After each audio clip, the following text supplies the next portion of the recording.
Hello students, so today we are going to see about metaphase 1 in meiosis 1. So in the given diagram we can observe certain things, and what are those? First of all, we can observe that the bivalents lie at equator, and this is facilitated by the help of spindle fiber. Now if you observe the given diagram very closely, you can see that due to the bivalents, two metaphasic plates are being formed. In case of mitosis, we obtained or we got only one metaphasic plate, but here we have bivalents, and so two metaphasic plates are being formed. And as we have already studied in case of mitosis, here also we can see or we can understand that movement of the chromosome at the equator is called congression, that you already know. Now if we try to differentiate between metaphase stage of mitosis and meiosis 1, what difference we find here? First of all, in case of metaphase 1, we find double metaphase plate,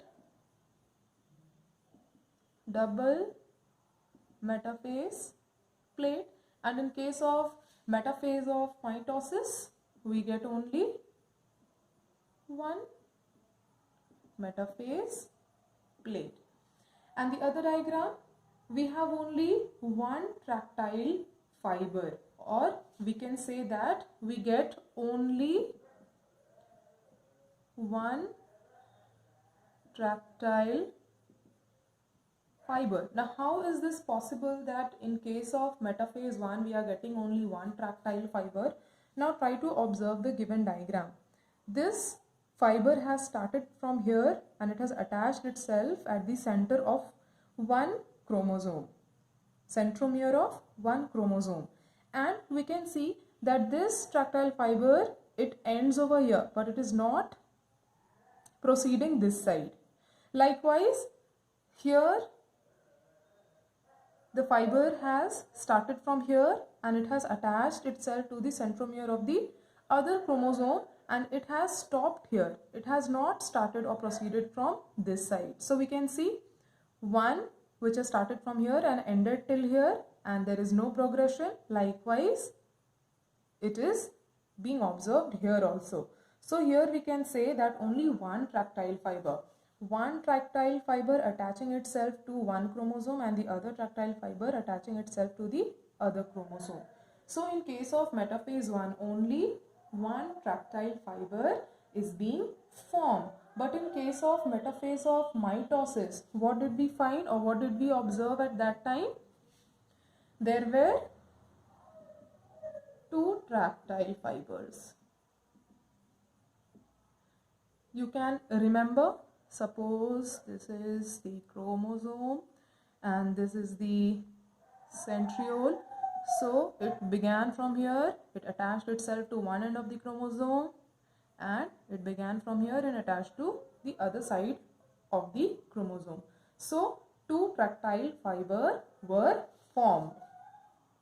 So let us now talk about the next stage, that is the anaphase 1. So here we can observe that there is movement of homologous chromosome towards opposite poles. And this movement of homologous chromosomes toward opposite poles is known as or called as disjunction. Now these homologous chromosomes that are moving apart towards the extreme end, this will form part of the daughter nuclei, and we can also say that the daughter nuclei, they are possessing two chromatids. As you can clearly see in the diagram, the daughter chromosomes are possessing two chromatids. So we can say that this condition is a dyad condition. So overall we can say that this particular condition which is formed is a dyad condition. Now let us again talk about the differences between anaphase 1 of meiosis 1 and anaphase of mitosis.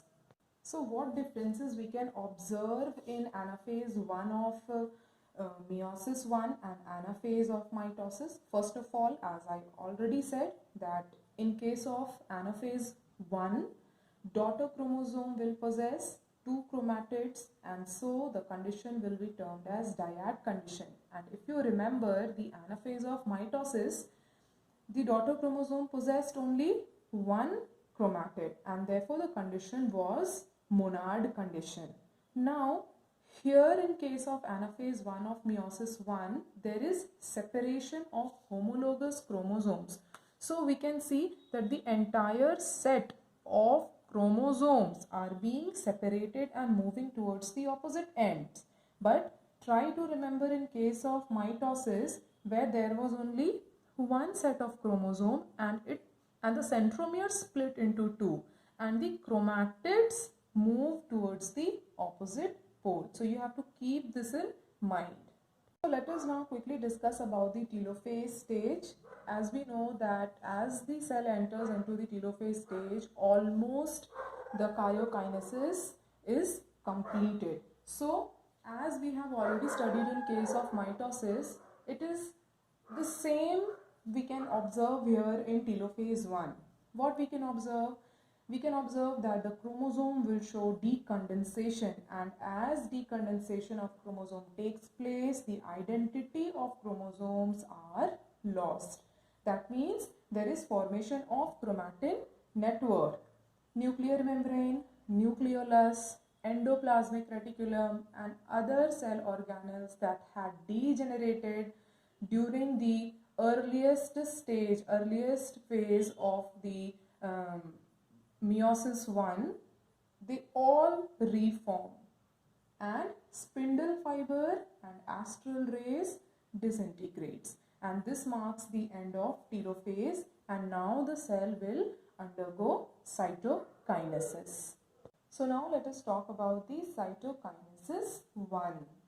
Cytokinesis 1 will result in the formation of 2 daughter cells, and as the cell is divided into 2 daughter cells, we already know that the number of chromosome is half the number of chromosome that was in parent cell.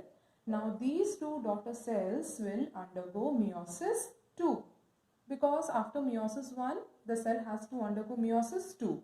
But before entering into meiosis 2, there is some preparations to be done, and this phase of preparation is termed as interkinesis. So preparatory phase, which can be termed as interkinesis. Now interkinesis can also be said as intrameiotic interphase. Now do not get confused between inter and intra. The basic difference between inter and intra is, for example, when there is an inter-class competition. So 11A and 11B. So if there is a competition between 2 different sections of classes, it will be termed as inter-class competition. But when we are talking about intra-class competition, that means the student of either 11A or 11B, students of one particular section, they are competing against each other. So the students are of the same section but are competing against one another. So this will be intra-class competition. So over here we are studying about intrameiotic interphase. That means between meiosis 1 and meiosis 2, not mitosis and meiosis. This interkinesis is taking place between meiosis 1 and meiosis 2. Therefore, it is termed as intrameiotic interphase. So, what are the preparations that are taking place in this interkinesis? So, in interkinesis, we will see RNA synthesis. Now, there is an enzyme involved in RNA synthesis, which is RNA polymerase. Therefore, we can say RNA polymerase is active during this phase. Apart from RNA synthesis, we can find protein synthesis. there is duplication of centriole, but you have to keep in mind that this will happen only in case of animal cell, as there are no centriole present in plant cell.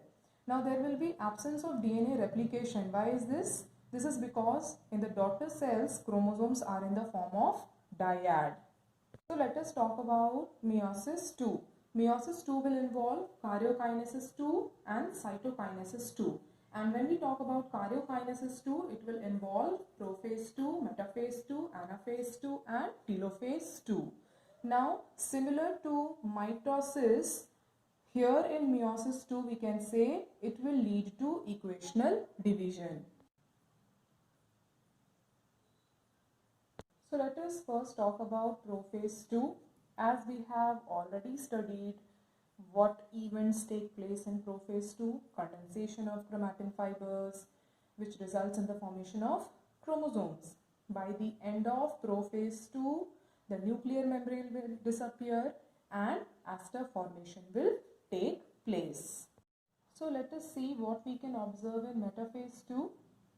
As you can see in the diagram, there is arrangement of chromosomes at metaphase plate. Again, we have already come to know that metaphasic plate will form where chromosome will arrange themselves. Now this happens as the spindle fibers are formed, and when are spindle fibers formed? When asters reach at the opposite pole. So all these things we can observe in case of or in this particular phase, which is the metaphase 2.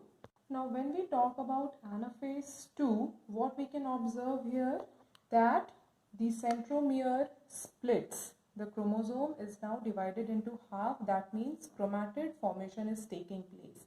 So again the cell will enter into what condition? Monad condition. So centromere is splitting over here. Chromatids are now separating from one another and they are moving towards the opposite pole. And as the chromatids move towards the opposite pole, the cell will gradually enter into the last stage, that is the telophase stage. So what do we observe in telophase stage?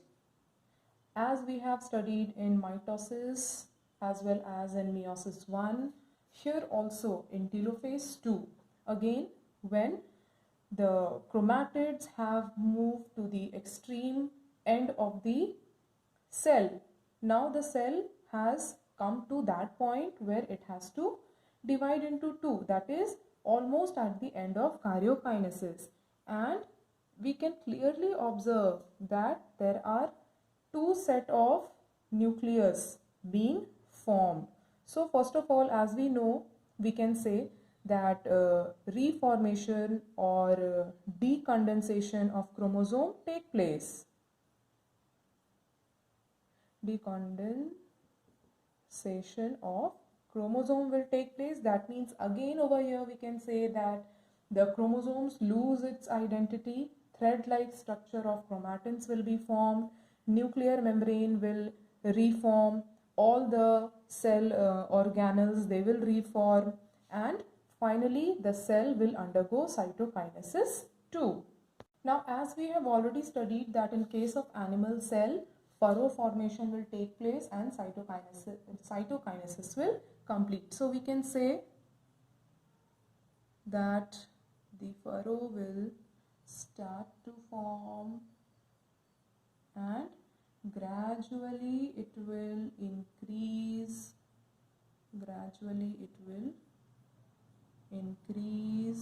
and it will meet at a point, leading to the division of the parent cell into two daughter cells. So each cell will divide into two daughter cells. Therefore, what we will get at the end of meiosis 2, we will get haploid daughter cells.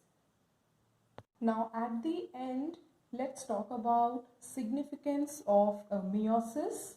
First of all, we can see that as the crossing over takes place, it will result into formation of new traits, in the formation of new characters. Now these new traits or new characters will result in variation. So formation of traits or characters will lead into variation, and this is the reason why, though we all are humans, but we differ from one another in each and every aspect. Now this variation is also very important as it helps in evolutionary process. We humans also are evolving with time. And lastly, meiosis helps in the maintenance of chromosome number from generation to generation in a particular species. So as we humans, we have 46 number of chromosome or 23 pair of chromosome. If there wouldn't have been meiosis functioning properly, we wouldn't have been able to preserve this chromosome number. So we can say that meiosis helps in maintaining the right number of chromosome in particular species. And with this we come to an end to this chapter, cell cycle and cell division.